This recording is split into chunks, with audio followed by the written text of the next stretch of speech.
We have heard stories from Cold War where shoelaces, color of tie were used to pass information.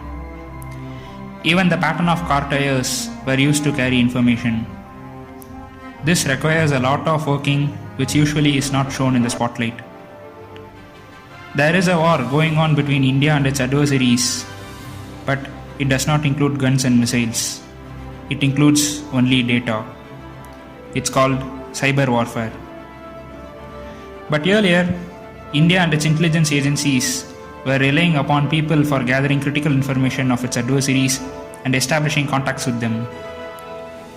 There were many unknown heroes like the one nicknamed as Black Tiger or Ravindra Kaushik, who worked as an intelligence agent for India and Pakistan. He eventually joined as a clerk in Pakistan Army, then went on to become the commander of one of its units. He was passing all the critical information to India regarding Pakistan Army and its movements. He is the best known spy that the Indian intelligence community has ever had, and he is being remembered and respected even to this day. One such guy that India admires to this day is our National Security Advisor Ajit Doval. Born on 20th January 1945 in Uttarakhand, he joined the Central Service as an IPS officer in the Kerala cadre. He was the ASP of Kottayam district when the Talseri riots happened. There were riots between RSS and other minorities, and Ajit Doval was leading an operation there. He first stopped looting, which had an effect on rioting, and eventually within a week, normalcy returned. He was described by his seniors as a daring police officer. Then, Research and Analysis Wing, RAW, India's external intelligence agency, was attracted by Mr. Doval and his intelligent actions that brought criminals to the eyes of citizens. So RAW reached out to him and he was trained under RAW. He learned Urdu and other Muslim cultures and he was sent as a spy to Lahore in Pakistan. He established several high-profile connections there and played a major role as a spy for 7 years in Pakistan. His information was enabling our army to thwart many underground actions of Pakistan's ISI, that is, Inter-Services Intelligence. Many attempts by Pakistan to destabilize Jammu and Kashmir by infiltrating militants was given back on the face by our armed forces. He went to the extent of doing a surgery to erase his hole in the ears so that no one can cast a doubt on him whether he is a Hindu or not. The next important operation by Doval was Operation Black Thunder. Khalistani separatists were hiding in the Golden Temple in Amritsar. Some covert support by Pakistan helped them stay there for days. Our hero Doval dressed up like a rickshawala and went into the Golden Temple. He convinced the separatists that he was one among them. Doval, in the pretext of giving information to Khalistan, in fact collected the correct coordinates of their presence in the temple and the amount of weapons they had. He then passed those crucial information to the government, and a special regiment from Madras struck them and took out the separatists. He is hailed for his success in breaking the back of Khalistani movements. When violence in Kashmir was high, the romanticizing of terrorism was at its peak in the early 1990s. Any counter-insurgency operation of Indian Army had ripple effect and many young men were recruited to terrorist-based organizations. Doval, known for his policies that suit the situation, entered the battlefield, not with guns but with wise words. He established contacts with many top commanders of terrorist organizations and convinced them. He convinced them in such a way that the terrorists themselves joined the Jammu Kashmir police force and were trained to kill the terrorists who were once their colleagues.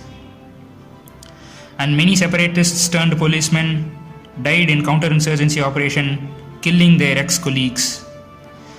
They were rewarded by the Indian government with highest honorary medals. An Indian airline IC-814 was hijacked at Kandahar airport in Afghanistan by Pakistan-based terrorists. They demanded the release of nearly 100 terrorists who were in Indian prison. Ajit Doval flew there. He negotiated for 6 crucial days and brought down the number to just 3 terrorists, and India released just 3 terrorists, including Masood Azhar. The separatists movement in Northeast were rising at a large scale during the second half of the last century. Ajit Doval's negotiating skills were so effective. In fact, so effective that it cracked down many separatists movement, included many into the Indian constitution, and some autonomous councils were given to some territories.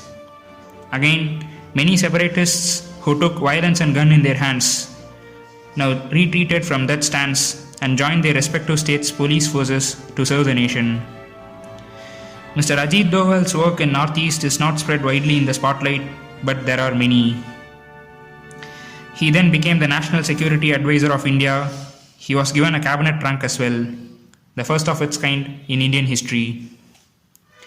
He is known for introducing strategies like the double squeeze model on Pakistan and changing the Indian perspective of being a defensive state to Pakistan. One is the defensive offense, that is to defend ourselves. We will go to the place from where the offense is coming.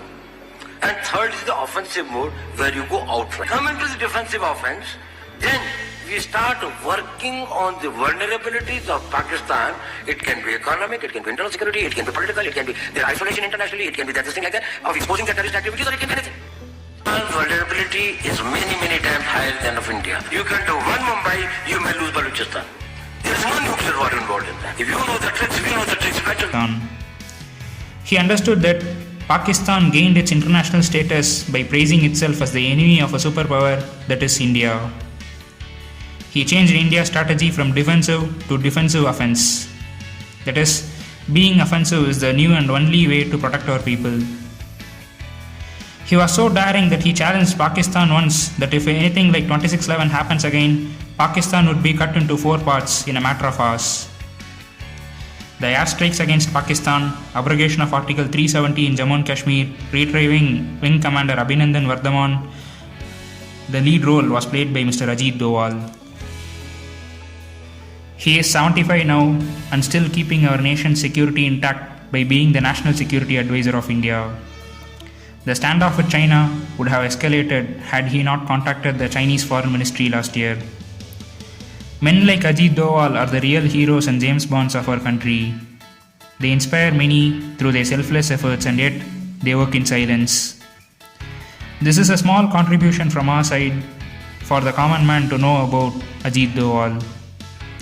If there is one thing that we have to say, then that is a big thank you, Ajit Doval sir, for your selfless efforts in keeping our nation's security intact.